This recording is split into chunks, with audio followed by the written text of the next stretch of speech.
I normally do the hosting job that Rangan's done amazingly today, and the thing we share about is neither of us prepare for that job.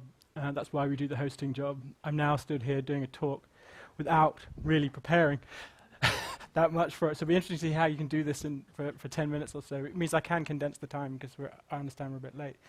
So just to play mischief with this idea of doing another conference about that you were talking about before, if you notice the infinity symbol here on the on the Journey to 100 thing, there's something we really had this conference not only to say that there's so much that can be done in community as well, but also there's some very real challenges that are coming that we as a community need to start having the conversations about. Think about.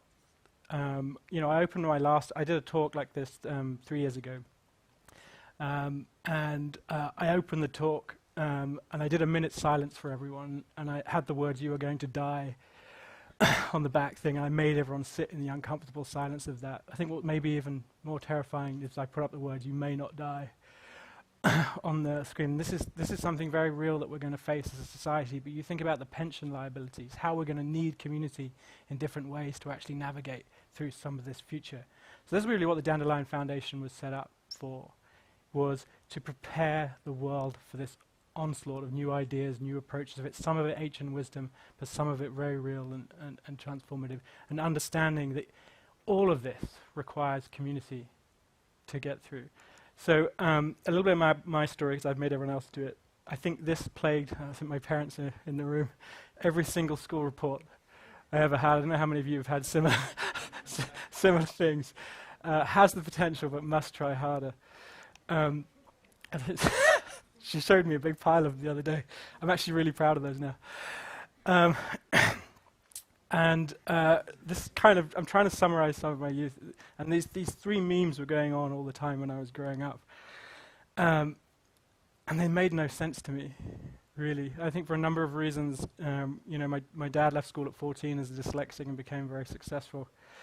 Some of that success was a struggle, and this notion of working hard. I fundamentally spent 3 decades of my life trying to get out of bed. Yeah, and we talked about trauma before and all of these kind of things, and actually, because the outside world didn't make a lot of sense to me around what I was learning at school didn't make sense compared to what the outside world was like. This people just working themselves to the bone and not understanding why they're doing it. And this idea of making a lot of money and never, and I spent time growing up in Africa and seeing more joy than I've ever seen in the streets of London for people who have nothing. And something inside of me, nothing made sense, yet the whole world kept telling me, and I felt pretty crazy. And so I went into kind of island specialisms like drinking and things like that, but on the inside I was really suffering and dying.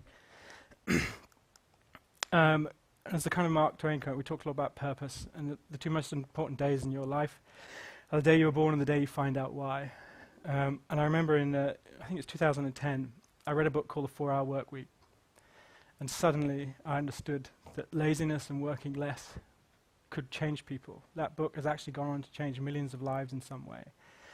And the things I didn't like about myself, which were kind of laziness and manipulating people to get other people to do things for me, because I couldn't really get out of bed. There was always this drive to saying, how am I going to get through a day I don't understand? My life changed in that moment when I understood those two things I didn't like about myself were actually the keys to making a huge amount of change happen in the world. And that when I talk with entrepreneurs and everything like that, the biggest problem that people have with is time. And I'm a master of creating time. As Avi was talking about, why do paperwork if you don't like it? Develop your life in a different way. And 5 years ago, maybe 2012, I was having a few beers in a pub in London, and I said I confessed that I wanted to change the world. And someone said, you need to go to this place in Silicon Valley. And it's called Singularity University, and it's really about University of Changing the World. And it says, how do you use all of this incredible technology to impact 1 billion people within 10 years? And the two things that I noticed there when I was there was, firstly, the entrepreneurs that were building those organizations were struggling from time and all of these kind of things. And that was pretty serious when you think about the number of people they can impact. And secondly, that government and bureaucracy was the primary barrier to many of the problems that have been solved already in the world. The things you talk about seen today, making those happen in large nations is really troublesome, but communities like ours can have a real role. So I started to understand that my life from here in Guernsey had a real role, and small communities like it have a real role in bringing forward solutions for the rest of the world. So Jock and I met 4 years ago over coffee. It was a group called Loafers Inc. that I set up for people to have coffee at 10 o'clock on a Monday to remind themselves why they shouldn't be working. And we hatched this plan, first proper conversation we ever had, and said we were going to try and see if we could make Guernsey the best place to live on earth by 2020. We were going to launch an event like this, which we did 3 years ago. We were going to bring people with answers to come here and see if we could inspire people to actually start solving problems. And since then, we've stuck 140 people on stage, like today, and it gets crazy and crazy, the people we managed to convince to come here. And what we know is that whenever we bring people over here, whenever people come, there are people in the rooms, people who, in the meetings that get inspired in some way. And what I've really had a privilege behind the scenes over the years is to see the number of new leaders, the number of people that have found purpose in their life in the past few years that are genuinely changing the life for my kids growing up in my community. So I want to go back to some of the things that we've learned in the last 3 years is, in many ways, most of us want the same thing. There's so much division in the world. There's so much breakdown. And when I've spent time with people and you go, what do you want for your kids? And most people come up with the same answer. I want my kids to be happy and healthy. And we don't actually question what are the things we're doing as a community, as a society, that go directly against that. And it's a real privilege now to know in this community that we're taking happy and healthy seriously. We're re-engineering the curriculum. We're changing national policy. We're looking at health again. But really, the money that we make as a community doesn't really matter if we can't raise our kids to be happy and healthy. And rich or poor, that really does create a shared thing, left or right. At one level, we all want the same thing. And what starts conversations and creates connections and creates community is a deep understanding of what we really want underneath that, and getting away from some of the beliefs we have around how to do that. And in understanding the deep roots of what we want, we can create community and create connection. So the second thing that we've learned, these events are actually a small part of what we do. 80% of what we do in this community is this plant medicine that we talked about earlier called coffee. And when I was at Singularity University as the contrarian who didn't want to work to build an organization, my billion people project was how can I positively impact 1 billion people by just having coffee? That notion of how do you scale human connection, or how do you find through every coffee you meet could be the butterfly that causes a hurricane. And in this community, what we've learned to do within this network, with many of you in the room that I've spent time with, is to have coffee with each other, to share hopes, dreams, fears with each other. And in those conversations, we build the mycelium layer of a community that the innovation can emerge. Because once we have trust, once we have connection, we can change things. I always say that it takes 50 coffees to change the world. And so I highly recommend that if you're really inspired by something today, the first move is go and have coffee. Say it out loud and keep moving. And that's certainly where the bulk of the stuff that's coming out of the Dandelion project is not actually from these events, it's from the coffees we have behind the scenes. So coffee is a global change agent. We've heard about it so many times today, but fear. In all of the conversations I have, what stops people from going across that river is individual fear. I remember when I first stood up on stage 3.5 years ago, I was terrified of public speaking, absolutely terrified. I've learnt by imagining many of you naked today that actually you don't have to be afraid. And I've gone into some of my past traumas and things like that in terms of things that may have happened to me at school, and I've processed them and I've let them go through some of the techniques, even MDMA therapy, and learn how to decode fear. And so many of the conversations I have and spend time with people in Jock as well, is all we really do is work through individual fears, what barriers are holding people back, and say to a lot of people, these fears aren't rational necessarily. And it's so simple. So many of the issues in the world, really, to live a life, fear isn't even good for you. There's loads of evidence to say that you're going to live a shorter life if you're afraid. But now we know so much about fear. We know how to deal with it, we know how to cure it. So why would you hold your life back if you're afraid? Because we know how to deal with this now. You know, I'm standing here and I'm actually feeling all right, 90% all right, 10% afraid, whereas I was translucent 3 years ago. Any fear you have can be dealt with.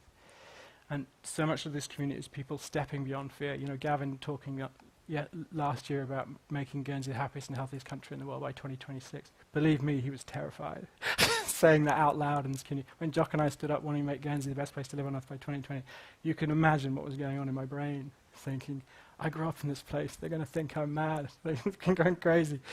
But in truth, we all, you know, what people want is people to be vulnerable. What people want to do is share. And Janet did an amazing thing. Everyone gives her a round of applause because she expressed her fear at the beginning of her talk, right?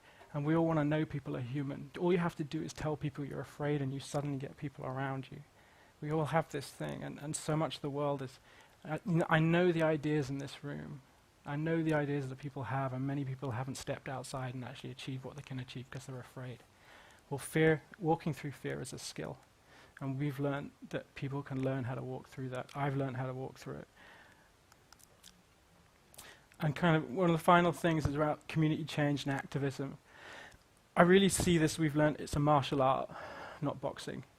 Right? You see a lot of the loud shouting in community, we need to change this, we need to do this. I think Pam is one of my mentors and stuff, she's a legend. It's mischief, it's martial arts, it's using the energy to change the system. You know, if you feel that change is hard, you're doing it wrong, right? Change should be easy. Change is connection, it's community, it's trust, it's all of these things. It's taking your time. It's understanding that there's a reason why it's done this way. And we have to honor what's happening today before we can change what we have to do tomorrow. We've got to realize that people are afraid to change. And shouting at people and getting angry and saying people are bad is just putting people inside of their shells. Yeah? You know, we're never going to get change until we actually like the people we're trying to change. Yeah? I always say, if you can't find compassion for someone like Donald Trump, you don't understand the problem. Yeah? He's a guy with childhood trauma, right? PTSD, right? You can see it. You can see the age he goes back to. Right? If you can't love the story he has, you don't know how to change the world. And so all of those people that you're angry at, you've got to understand their story first. You've got to understand where they come from. And as soon as you can find the humanity in another person, you can find the key to change the world. So I want you to close your eyes for a minute, because I genuinely believe that every person in this room is a change maker. And I get this single exercise. And you've got to get out of your head to do it. So close your eyes and take a few deep breaths. And I want to get yourselves to answer one question. The question is, if anything was possible, what one problem would you solve for the world? If your voice starts going, and just take another breath. And usually there's an answer that comes quite quickly. And every answer is different for each individual, and it's usually something to do with their story. And the ego is quite good at coming back in and saying, can't do that, too small. But usually there's something instinctual. And I want you to tell the person next to you what that was. Go on. Confess.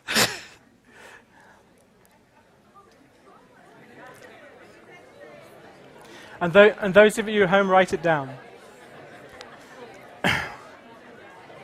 Okay. So